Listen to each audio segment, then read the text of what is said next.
Bienvenue dans cette nouvelle édition de l'Africa Tonight. Sommaire, dernier jour ce dimanche du congrès de l'opposition gabonaise à Paris en France. L'événement devrait se conclure avec l'adoption d'une stratégie pour atteindre l'alternance en 2016.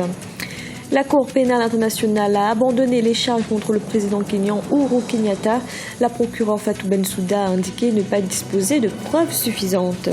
Et les productions de pétrole et de gaz ont augmenté au Cameroun entre janvier et octobre 2014. D'après la Société nationale des hydrocarbures, cette hausse est due à l'exploitation de nouveaux champs offshore.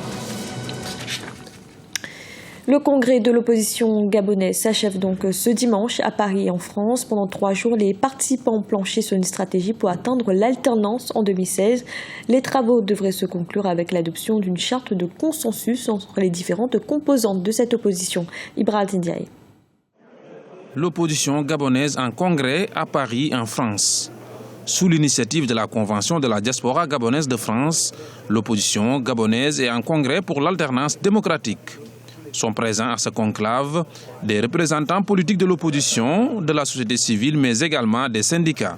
Objectif, échanger et définir une stratégie pour contrer le président Ali Bongo et son parti, le PDG, le Parti démocratique gabonais, en vue d'une alternance au Gabon. Il y a plusieurs cercles, disons concentriques, qui concourent à faire en sorte que l'alternance se déroule au Gabon le plus vite possible. Et le Congrès fait partie de ces groupes, de ces cercles concentriques qui vont contribuer à faciliter l'alternance. Les différents camps politiques peaufinent déjà leur stratégie à moins de 2 ans du scrutin. Très fragmentée par des ambitions personnelles concurrentes, l'opposition gabonaise présente aujourd'hui plusieurs visages malgré l'éventuelle candidature unique prônée à son sein.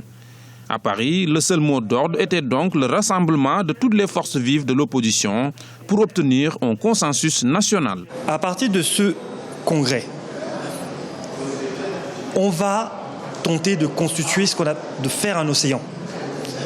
Donc, la société civile est représentée par des marigots qui vont devenir ensemble une rivière. Les forces politiques gabonaises, chaque parti politique unifié devient une rivière. La diaspora gabonaise, chaque composante de la diaspora gabonaise devient une rivière. À la fin, ce qu'on essaie de faire, c'est de rassembler beaucoup plus de personnes pour que ces rivières donnent des fleuves et que ces fleuves finissent par constituer une véritable vague qui va noyer le système Ali Bongo PDG. C'est ce que nous sommes en train de faire à ce congrès. On veut créer, constituer un océan. Voilà, rassembler tous les citoyens gabonais engagés, déterminés pour l'alternance. Ce congrès qui ferme ses portes ce dimanche devrait permettre l'adoption d'une charte commune avec comme priorité la tenue d'une conférence nationale souveraine. Rappelons que le scrutin présidentiel est prévu au Gabon en 2016. Dans l'actualité également, le président kényan Uhuru Kenyatta, premier chef d'État en exercice à comparaître devant la Cour pénale internationale, n'est depuis ce vendredi plus poursuivi. La CPI a en effet décidé d'abandonner les charges après que la procureure Fatou Bensouda ait expliqué ne pas avoir assez de preuves pour prouver sa responsabilité criminelle. Marina Vanier.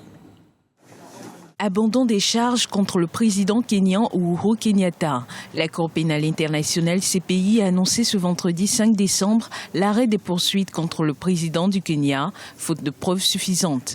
Il était soupçonné de crimes contre l'humanité à la suite de violences post-électorales de 2007 à 2008 qui avaient provoqué près de 1000 morts et 600 000 déplacés. Les preuves ne sont pas sérieuses ou ne sont pas établies, parce que la charge de la preuve maintenant incombe au procureur.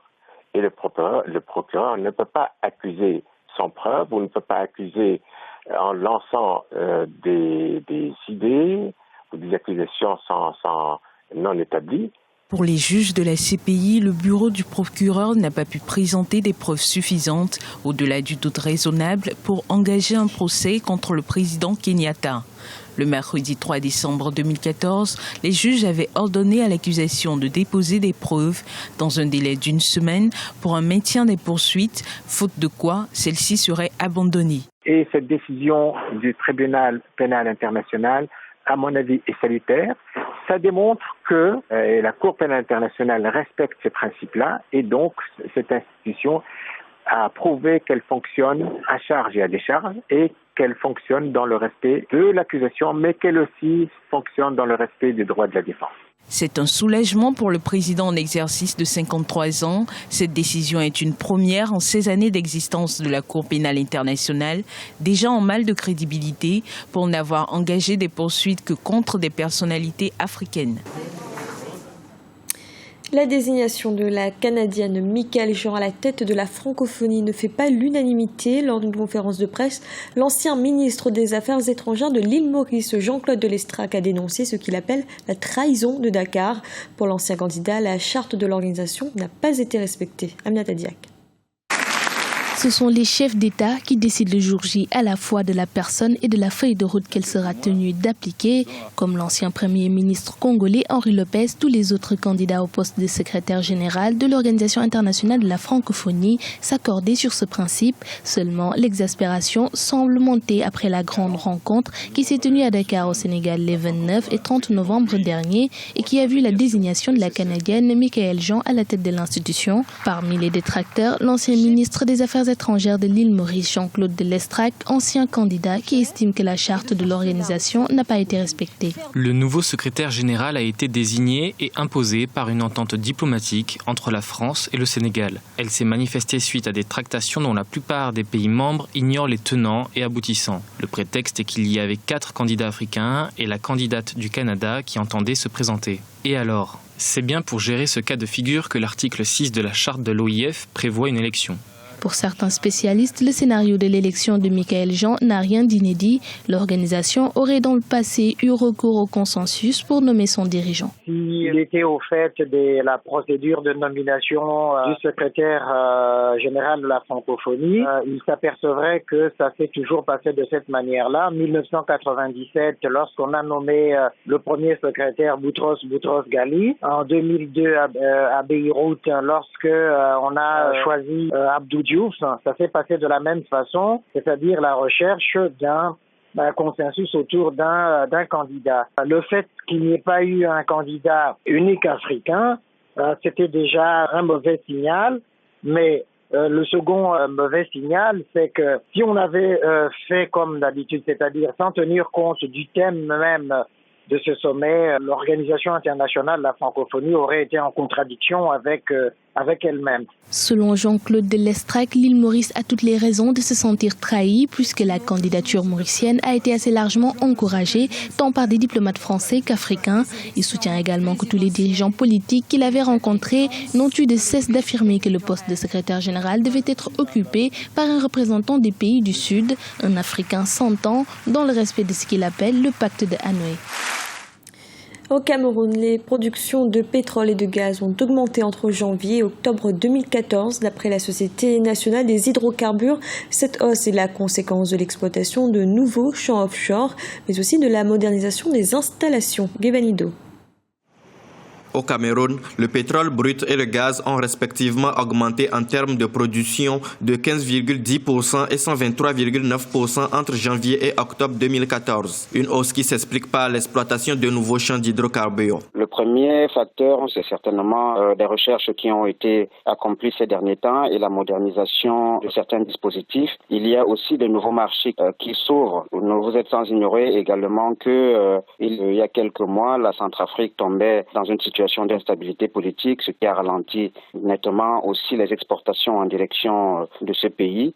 Et si la stabilité revient, le Cameroun sera un peu plus sollicité encore de ce côté-là. Donc il y a une concurrence régionale avec les autres pays. La production du pétrole brut entre janvier et octobre 2014 s'évalue à 22,69 millions de barils. Du coup, les caisses du Trésor public ont été renflouées de 435,10 milliards de francs CFA, soit presque 100 milliards de plus que les prévisions, ce qui est une bonne nouvelle pour l'économie nationale. Cela aura effectivement une incidence sur l'économie du pays. Mais simplement, le pays vit une situation extrêmement difficile, ce qui fait que cette augmentation n'aura pas un impact considérable sur les questions sociales. Il va falloir continuer à alimenter les dépenses publiques de défense nationale, ce qui constituera un coup fatal sur les secteurs sociaux de base. C'est une économie qui malheureusement ne pourra pas bénéficier directement à l'ensemble de la population. Le gaz naturel a atteint cette année 9 160 millions de pieds cubes selon la Société nationale des hydrocarbures. Ainsi, les réserves du pays passent-elles de 144 à 154 milliards de mètres cubes. Des avancées sans doute bénéfiques pour le PIB national. Découverte à présent d'une école de joaillerie en Égypte située au Caire, la capitale. L'établissement a été créé par la célèbre joaillère Aza Family avec pour objectif de former les futurs créateurs de bijoux et surtout de permettre aux jeunes Égyptiens, quel que soit leur milieu social, d'accéder à une formation de qualité. Birama Saounera. En Égypte, la joaillerie est un secteur en pleine expansion. Aujourd'hui, plusieurs jeunes s'intéressent à ces métiers. Une situation qui a poussé la célèbre joaillère Aja Family à ouvrir une école. Objectif, enseigner les ficelles du métier aux jeunes générations. La structure reçoit des élèves locaux, internationaux ainsi que des créateurs indépendants. J'ai pensé à une école. Je me suis dit, pourquoi ne pas ouvrir une école? Parce que beaucoup de personnes pensent comme Aza Family. Ils veulent bien apprendre, mais ne peuvent pas aller en Europe pour se former. Pourquoi ne pas leur ouvrir une petite école? Alors, nous avons créé cette humble école, comme vous pouvez le voir. Ici, dans l'atelier, les élèves travaillent avec de l'argent, de l'or et des pierres précieuses. Ils apprennent les techniques de forge du métal et la conception des bijoux. Un métier bien apprécié par cet élève. Quand j'ai commencé, je n'avais aucune expérience dans la création ou la production de quoi que ce soit, ni dans le dessin. Mais j'ai toujours ressenti cette énergie qui devait être libérée. Ils m'ont aidé ici à le faire. Je pense avoir complètement changé depuis cette expérience. En mars 2015, l'école de la joaillerie de Aja Family aura 2 ans. C'est après son diplôme de beaux-arts que la célèbre joaillère a créé sa société. Dans son usine de production, elle emploie aujourd'hui environ 200 personnes issues de diverses couches sociales et religieuses de l'Égypte. Ces bijoux sont aujourd'hui populaires dans le rang des célébrités du showbiz. C'était le journal de la rédaction. Merci de l'avoir suivi. Retrouvez dans un instant une nouvelle édition de l'information.